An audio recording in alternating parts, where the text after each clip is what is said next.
ব্রতের নিয়ম। বৈশাখ মাসের প্রথম মঙ্গলবারে রমণীগণকে এই ব্রত লইতে হয়। ব্রতের দিন মা মঙ্গলচণ্ডীর পূজা করিয়া তৎপরে ব্রত কথা শুনিয়া তাহার পর জল খাইবে। ব্রত কথা। এক ব্রাহ্মণী সই ছিল এক গয়লানি। প্রতি বৈশাখ মাসের মঙ্গলবারে ব্রাহ্মণী হরিশ মঙ্গলচণ্ডীর ব্রত করত।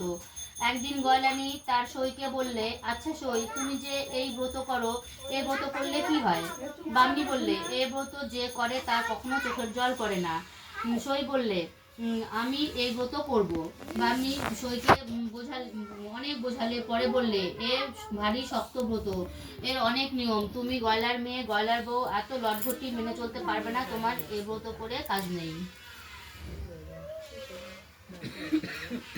বুঝতে না পারলে বললো, আস্তে আস্তে কিন্তু গয়লার বউ কিছুতেই ছাড়লে না। সে বললে, শক্ত হয় হোক, প্রাণ যায় যাক, তবু আমি এ ব্রত করবো। তুমি সই আমার ব্রতের নিয়মগুলি বলে দাও। ব্রাহ্মণী তখন কি আর করবে, কাজে ব্রতের নিয়ম সব বলে দিল। গয়লার বউ বৈশাখ মাসের মঙ্গলবারে নিয়ম মতো ব্রত করলে। দুবার মা ব্রত করতে মা মঙ্গলচণ্ডীর দয়া হলো। গয়লার বউয়ের সুখ ঐশ্বর্য খুব হলো।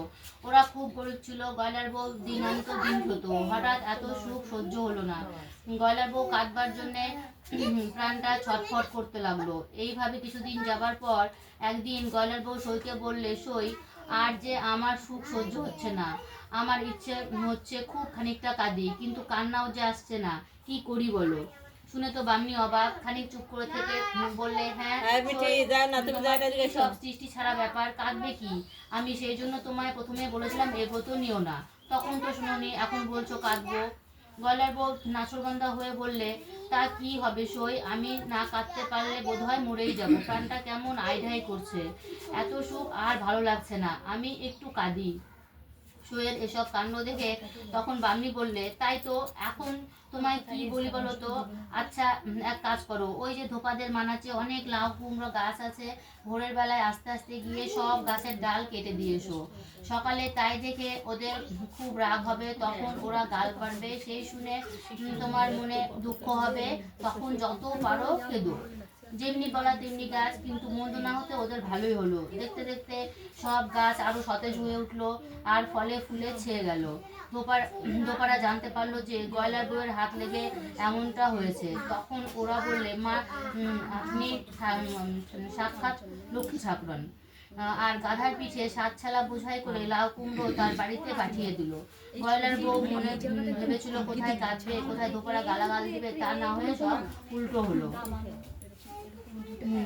সে তখনই বামনির কাছে ছুটে এসে বললে, সই, কাদা হলো না, সব উল্টো হয়ে গেল। এই বলে সব কথা একে একে বললে।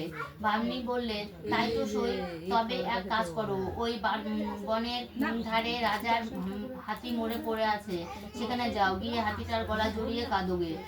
আর এদিকে রাজার পেয়াদারা মনে করবে তুমি বুঝি হাতির দাঁত নিতে এসেছো, এই ভেবে এরা খুব গালাগাল দেবে, তখন তুমি প্রাণ ধরে কাঁদবে। গয়লার বউ তখন বনের ধারে গেল, আর হাতিটার গলা ধরতেই মা মঙ্গলচণ্ডীর মাহাত্ম্য দেহ শুদ্ধ হয়েছিল কিনা তাই সে গা ঝাড়া দিয়ে উঠল। পেয়াদারা তো অবাক। একজন পেয়াদা রাজাকে খবর দিল যে আপনার মরা হাতিটা গয়লার বউয়ের হাত লেগে বেঁচে উঠেছে। রাজা শুনে সাঙ্গপাঙ্গ নিয়ে আর সেই হাতিটার পিঠে ছালা ছালা ধন দৌলত বোঝাই দিয়ে গয়লার বউয়ের বাড়িতে গিয়ে সব দিয়ে প্রণাম করে চলে গেলেন। আর দেখতে দেখতে গয়লার বউয়ের সুখ ঐশ্বর্য বেড়ে উঠলো। তাই দেখে গয়লার বউ ব্রাহ্মণীর বাড়ি গিয়ে সব কথা বললে। সেই শুনে ব্রাহ্মণী বললে, শোনো, আমি তোমায় ভালো পরামর্শ দিচ্ছি, কিছু বিষের নাড়ু তৈরি করে জামাই বাড়ি পাঠিয়ে দাও, সেই নাড়ু খেয়ে অমনি যেমনি খাবে অমনি তারা মারা যাবে, তাই শুনে তুমি প্রাণ ভরে কাঁদতে পারবে। গয়লার বউ বাড়িতে গিয়ে রাখালকে দিয়ে বিষ আনিয়ে নাড়ু তৈরি করে হাঁড়িতে ভরে তাকে দিয়ে জামাই বাড়ি পাঠিয়ে দিলে। সে নিয়ে চলল। বৈশাখ মাসের রোদে তার জল পিপাসা পেয়েছিল। পুকুর দেখে সে হাঁড়ি পাড়ে রেখে পুকুরে নেমে হাত মুখ ধুয়ে আসলা আসলা জল খেলে। তারপর উঠে এসে গাছতলায় একটু জিরিয়ে নিলে। আবার যেতে লাগলো। হাঁড়ি রেখে রাখাল যখন হাত মুখ ধুতে যায়, তখন মা মঙ্গলচণ্ডী পদ্মহস্ত বুলিয়ে বিষের নাড়ু অমৃতের নাড়ুতে রূপান্তর করে দিয়ে গেলেন। রাখাল কিছু জানতে পারলো না। হাঁড়ি নিয়ে রাখাল জামাই বাড়ি গিয়ে হাজির হলো। মেয়ের হাতে হাঁড়ি পড়লো নাড়ু।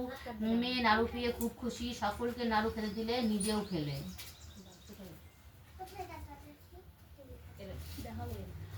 খেয়ে আর আশ মেটে না, এমন নারীর জীবনে কেউ কখনো খায়নি। তখন বাড়ির সকলকে বললে, ও মা, তোমার মাকে বলে পাঠাও যে আরো বেশি করে নাড়ু পাঠায়। রাখাল গিয়ে গয়লার বউকে সব বললে। শুনে গয়লার বউ বামনির বাড়ি গিয়ে সব কথা বামনিকে বললে। সই সবাই আরো বেশি করে নাড়ু চেয়েছে। আমি আর তোমার পরামর্শ চাইনি, কাল আমি মা মঙ্গলচণ্ডী পুজো করবো না। বামনি কি ভাবলে, পরে বললে, আচ্ছা তাই করো। গয়লার বউ সইয়ের বাড়ি থেকে এসে মঙ্গলবারে ব্রত করা বন্ধ করে দিলে। তাই দেখে মা মঙ্গলচণ্ডী বিরূপা হলেন। পরের দিন সকালে উঠে গয়লার বউ দেখলে যে যেখানে ঘুমোচ্ছিল সব মরে পড়ে আছে। তাই দেখে গয়লার বউয়ের বুক চাপড়ে চাপড়ে চেঁচিয়ে চেঁচিয়ে কেঁদে পাড়া মাথায় পড়লো। সে কান্না আর থামে না, 7 দিন 7 রাত সমানে কান্না চললো। আজ মঙ্গলবার সকালে তন্দ্রার ঘরে শুনতে পেলে কে যেন কত দূর থেকে বলছে, আর কখনো এমন কাজ করিসনি, যা ভয় নেই, আজ আমার পুজো করে সেই ঘটের জল নিয়ে যেখানে যত মরা আছে সব আমার নাম করে ছিটিয়ে দিবি, সবাই বেঁচে উঠবে। গয়লার বউ তখন মার পুজো করে ব্রত কথা পাঠ করে তারপর ঘটের জল বটের ডালে চুবিয়ে মরার উপর ছিটিয়ে দিলে। আর অমনি সকলে উঠে বসলো। আর সেই ঘটের জল জামাই বাড়ি পাঠিয়ে দিলে। মা মঙ্গলচণ্ডীর দয়ায় আবার সব হলো, যেখানে যেমনটি ছিল সেখানে তেমনটি হলো। এইসব ব্যাপার দেখে পাড়ার লোক তো অবাক। রাজা প্রজা যে যেখানে ছিল সবাই ছুটে এসে গলার বউকে ধন্যি ধন্যি করতে লাগলো। আর তখন থেকে সকলে ভক্তি ভরে মা হরিশ মঙ্গলচণ্ডীর ব্রত করতে লাগলো। এই ব্রত করলে চোখের জল পড়ে না, আর যে ব্রত কথা বলে বা শোনে তারও কখনো কোনো দুঃখ থাকে না। মা মঙ্গলচণ্ডী সবারই মঙ্গল করুন। জয় হরিশ মঙ্গলচণ্ডী ব্রত সমাপ্ত।